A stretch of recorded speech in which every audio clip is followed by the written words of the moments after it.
سنو، حضرت علی نے بدر میں جنگ لڑی، احد میں حضرت علی ہیرو رہے، حنین میں حضرت علی نے جنگ لڑی، خندق کا موقع آیا، مرحب مقابلے میں آیا، مرحب۔ حضرت علی رضی اللہ تعالیٰ عنہ فرماتے 1000 کے مقابلے میں وہ لڑا کرتا تھا، میرے مقابلے میں آیا تو کہنے لگا بھتیجے تجھے پتہ ہے میں مرحب ہوں، میں مرحب ہوں، تجھے پتہ ہے کیسے مقابلہ کرو گے، تمہیں پتہ ہے؟ حضرت علی کہنے لگے مجھے تیرا نہیں پتا، مجھے تو اپنا پتا ہے۔ کعب کون ہے؟ فرمانے لگے انا اسد اللہ و رسولہ، مجھے پتا ہے کہ میں خدا کا بھی شیر ہوں، محمد مصطفیٰ کا بھی شیر ہوں۔ تم مقابلے میں تو آ، میدان لگے گا تو پتہ چلے گا۔ جب میدان لگا تو حضرت علی نے ایک ضرب لگائی تلوار کی، زیادہ نہیں، ایک ضرب لگائی، ایک ضرب لگائی تو کہتے ہیں اس کا سر بھی کاٹا، گردن بھی کاٹی، وجود بھی کاٹا، اور اتنی زور سے تلوار ماری کہ اس کے گھوڑے کے بھی 2 ٹکڑے ہو گئے۔ حضور نے کیا فرمایا؟ فرمایا ضربۃ علی فی یوم الخندق افضل من عبادت الثقلین۔ نبی پاک نے فرمایا علی کی تلوار کا ایک وار خندق کے میدان میں، ایک وار علی کی تلوار کا، فرمایا 2 جہاں میں اگر سارے لوگ نفل عبادتیں کرے تو علی کو اللہ پھر بھی زیادہ درجہ عطا فرمائے گا۔ ساری دنیا کی عبادتوں سے زیادہ درجہ لے گیا ایک تلوار چلا کے، ایک تلوار چلا کے۔ اور جب خیبر کا دن آیا، کئی دفعہ صحابہ کہے فتح نہیں ہوئی، میرے رسول نے فرمایا سویرے میں جھنڈا دوں گا اور جس کو دوں گا اسے اللہ فتح دے گا۔ حضرت سیدنا ابو ہریرہ کہتے ہیں میں نے کان میں پوچھا، میں نے کہا حضور وہ کون ہے جس کو آپ جھنڈا دیں گے؟ چلے مجھے کان میں بتا دے وہ کون ہے۔ تو حضور نے فرمایا اس کا تعارف یہ ہے کہ وہ خدا سے بھی پیار کرتا ہے، محمد مصطفیٰ سے بھی پیار کرتا ہے۔ حضور کوئی ایک تعارف اور، تو حضور نے فرمایا خدا رسول بھی اس سے بڑا پیار کرتے ہیں۔ حضرت علی صحابہ کہتے ہیں سارے منتظر رہے، حضرت عمر کہتے ہیں میں سویا ہی نہیں ساری رات کہ میرے ہاتھ جھنڈا آنے والا، سویرے مجھے ملے گی فتح کی نوید اور خوشخبری۔ فرماتے ہیں میں سویا ہی نہیں۔ تو حضرت علی سے پوچھا آپ کدھر تھے؟ جناب علی شیر خدا رضی اللہ تعالیٰ عنہ فرماتے ہیں میں تو اپنے کمرے میں سو رہا تھا، میری تو آنکھوں میں تکلیف تھی، میں سویا ہوا تھا، پتہ کیا بنا؟ کوئی آیا لے کے چلا گیا، کوئی عمر بھر بھی نہ پا سکا۔ میرے مولا تجھ سے گلا نہیں، یہ تو اپنا اپنا نصیب۔ حضور سید عالم صلی اللہ علیہ وسلم نے فرمایا این علی ابن ابی طالب، علی ابن ابی طالب کو بلاؤ۔ حضرت علی رضی اللہ تعالیٰ عنہ آئے تو آنکھوں کے اوپر ہاتھ رکھے ہوئے کہ یا رسول اللہ میری آنکھوں میں درد ہے۔ فرمایا ہاتھ پیچھے کر، اللہ نے تیرے ہاتھ پہ فتح لکھ دی ہے، پیچھے کر ہاتھ۔ حضرت علی کہتے ہیں حضور نے لعاب دہن لگایا میری آنکھوں پہ، مجھے پہلے سے بھی زیادہ بہتر نظر آنا شروع ہو گیا۔ حضرت علی شیر خدا ایک ہاتھ میں تلوار، ایک ہاتھ میں 40 گز اونچا تھا خیبر کا دروازہ اور 40 گز چوڑا تھا۔ حضرت علی شیر خدا کہتے ہیں میں اللہ اکبر کے نعرے لگاتا میدان میں گیا، اللہ اکبر کے نعرے۔ میں رسول اللہ کا بھیجا گیا تو میں شان سے گیا کہ میں نے سیدھے ہاتھ میں تلوار تھی، الٹے ہاتھ سے پکڑ کے میں نے 2-3 دفعہ دروازے کو ہلایا اور اللہ اکبر کہہ کہ جب میں نے پھینکا تو 40 گز دور جا کے گرا۔ 40۔ حضرت علی نے نا کوفے میں دعوت کی لوگوں کی، جب آپ امیر المومنین تھے دعوت کی، سب لوگ آئے، ایک نوجوان آیا جس نے شورا سنا تھا پر حضرت علی کو دیکھا نہیں تھا، اور حضور نے فرمایا نظر الی وجہ علی عبادہ، میرے علی کا چہرہ دیکھنا بھی عبادت ہے۔ تو ایک صحابی نے کہا حضور جو نہ دیکھ سکے، فرمایا ذکر علی عبادہ، ان کے لیے علی کا ذکر کرنا عبادت ہے، علی کا تذکرہ کرنا بھی ان کے لیے عبادت۔ حضرت علی کو دیکھا نہیں تھا، جوان کہتا جب میں آیا نا میں نے لوگوں سے پوچھا وہ بوڑھے مولا علی کدھر ہے جنہوں نے خیبر کا دروازہ توڑا تھا، بڑی شہرت ہے، کدھر ہے؟ کہتے حضرت علی صاحب نے بیٹھے تھے، مجھے کسی نے کہا وہ بیٹھے ہوئے۔ میں گیا تو حضرت علی اخروٹ کھا رہے تھے، تو پورا زور لگا رہے ہیں تو اخروٹ کوئی نہیں ٹوٹتا، پورا زور 2-3 دفعہ، کبھی اس دانت میں کبھی اس دانت میں، ٹوٹتا ہی نہیں۔ کہتے میں ہنسنے لگا تو حضرت علی نے مجھے پاس بلایا، کہا بیٹے ادھر آ۔ تو میں گیا تو کہنے لگے کیا سوچ رہا ہے؟ کہتے میں ڈر گیا، میں نے کہا حضور کچھ بھی نہیں۔ کہنے لگے نہیں جو سوچ رہا تھا تو بتا۔ میں نے کہا نہیں کچھ نہیں۔ فرمانے لگے میں بتاؤں تو کیا سوچ رہا تھا؟ بتاؤں؟ کہ حضور بتائیے۔ آپ فرمانے لگے تو سوچ رہا تھا بابے سے اخروٹ تو ٹوٹتا نہیں، خیبر کیسے توڑ دیا تھا؟ تو سوچ رہا تھا کہ اس سے اخروٹ تو ٹوٹتا نہیں تو خیبر کیسے توڑا تھا؟ فرماتے ہیں میں نے کہا میں یہی سوچ رہا تھا، یہ جب عرض کیا نا تو فرماتے ہیں شیر خدا کا رنگ ہی بدل گیا. پہلے مسکرا رہے تھے پھر انداز بدل گیا. انہوں نے اپنے منہ سے وہ جو خروٹ لگا تھا جھاڑا, ہاتھ یوں جھاڑے, امامہ سیدھا کیا اور فرماتے ہیں شیر خدا بن کے بیٹھ گئے. کہنے لگے بیٹے اخروٹ کو چھوڑ, کوئی خیبر آ تو لا, میں ابھی بھی توڑنے کو تیار ہوں. خیبر کوئی ہے تو لا, میں ابھی بھی توڑنے کو. دیواریں ہلتی رہتی ہیں اور در کانپ جاتا ہے. علی کا نام سن کے اب بھی خیبر کانپ جاتا ہے. میں تو اس کو چھوڑ اخروٹ کو, تو لا. کہتے ہیں میں نے کیفیت دیکھی تو حضرت علی کا تو رنگ ہی بدل گیا.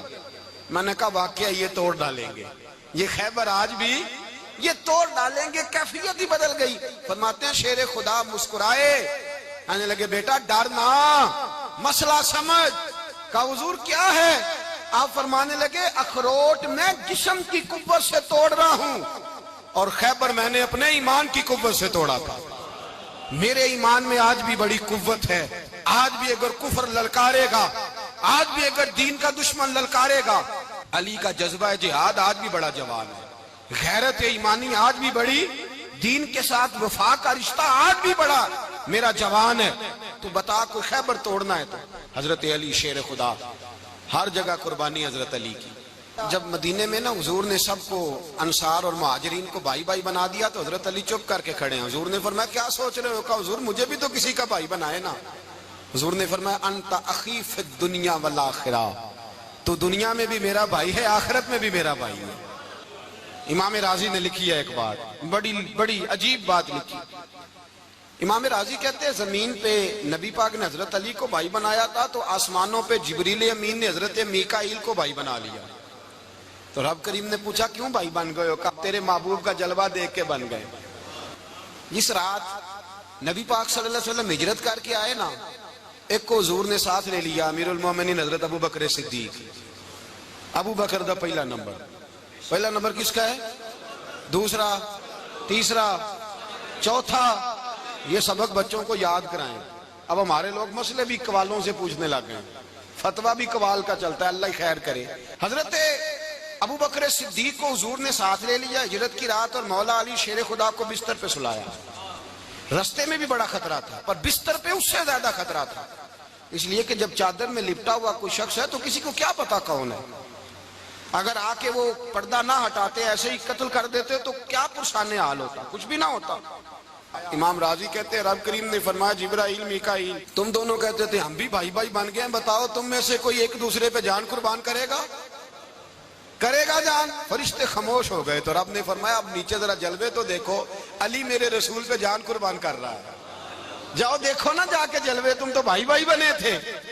تو فرشتے عرض کرنے لگے مولا ہماری ڈیوٹی کیا ہے؟ فرمایا اب تمہاری ڈیوٹی یہ ہے کہ تم جاؤ زمین پہ 2 تلواریں لے لو اور علی کی چارپائی کے اوپر کھڑے ہو جاؤ, اس نے میرے مصطفیٰ پہ جان قربان کی ہے, اس کی جان کی حفاظت کرو. وہاں کھڑے ہو جاؤ. فرشتے بھی کرتے ہیں تعظیم میری, فدا ہو کہ ان پر یہ عزت ملی ہے. حضرت شیر خدا مولا علی ہر میدان میں اول, ہر جنگ میں پہل. السابقون السابقون اولئک المقربون.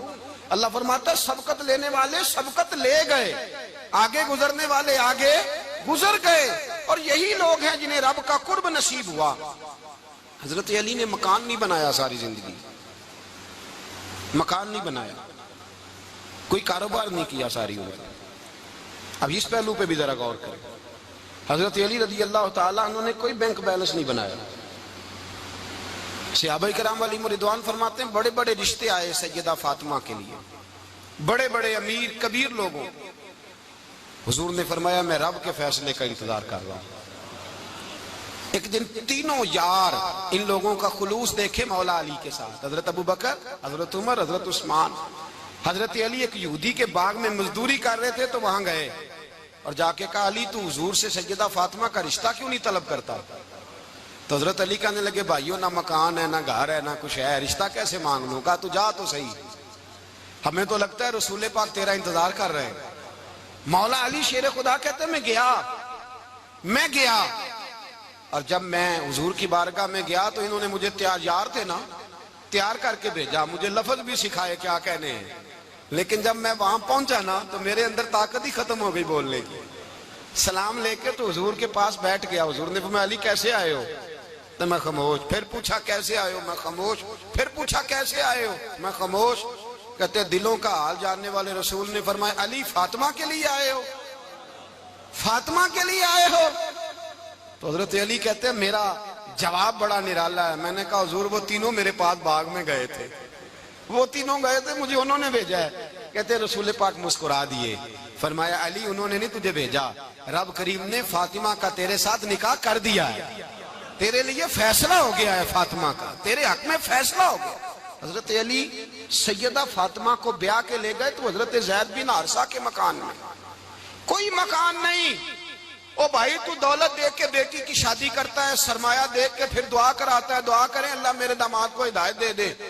میرے رسول نے بیٹی کی شادی کی تقوی دیکھ کے, پرہیزگاری دیکھ کے, دینداری دیکھ کے اس شخص کو بیٹی دی جو السابقون السابقون کے درجے میں شامل, جو ان الذین آمنوا وعملوا الصالحات اولئک هم خیر البریہ کے درجے میں شامل, ان کو اپنی بیٹی دی.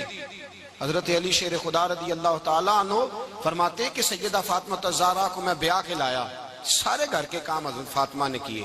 میں مزدوری کرتا 2 گھنٹہ یا 1.5 گھنٹہ, زور سے عصر کے درمیان کام کرتے. 2 کلو کھجوریں ملی تو مولا علی نے اٹھا کے اپنی کمر پہ رکھی. باغ کا مالک کہنے لگا علی تھوڑا کام اور کر لو. فرمایا 2 کلو ہو گئیاں بڑی ہیں, 1 کلو میرے بچے کھائیں گے, 1 کلو مدینے کے غریب بچے کھائیں گے. تو کہا علی کل کیا کرو گے؟ فرمایا کل جو رب زندگی دے گا وہ روزی بھی دے گا. تو بندہ مشورہ دینے لگا. مشورہ بھی ہوتا ہے نا قریب سے, مشوروں والے بھی بڑی خرابی کرتے ہیں اللہ ماشاءاللہ. کہا علی جائز پیسے تو کٹھے کر لینے چاہیے, کیا حرج ہے, جائز کٹھے کر لیں. تو شیر خدا نے ایک جملہ کہا پر شیروں جیسا کہہ دیا. حضرت علی فرمانے لگے مال حرام ہو تو عذاب ہوتا ہے, حلال ہو تو حساب ہوتا ہے. لہذا نہ میں عذاب والا کام کرتا ہوں نہ حساب والا کام کرتا ہوں, میں کٹھے ہی نہیں کرتا. نہ بندہ حساب کے چکر میں پڑے نہ عذاب کے چکر میں پڑے, میں اس رستے جاتا ہی نہیں. مولا کائنات شیر خدا. اور بھائی حضرت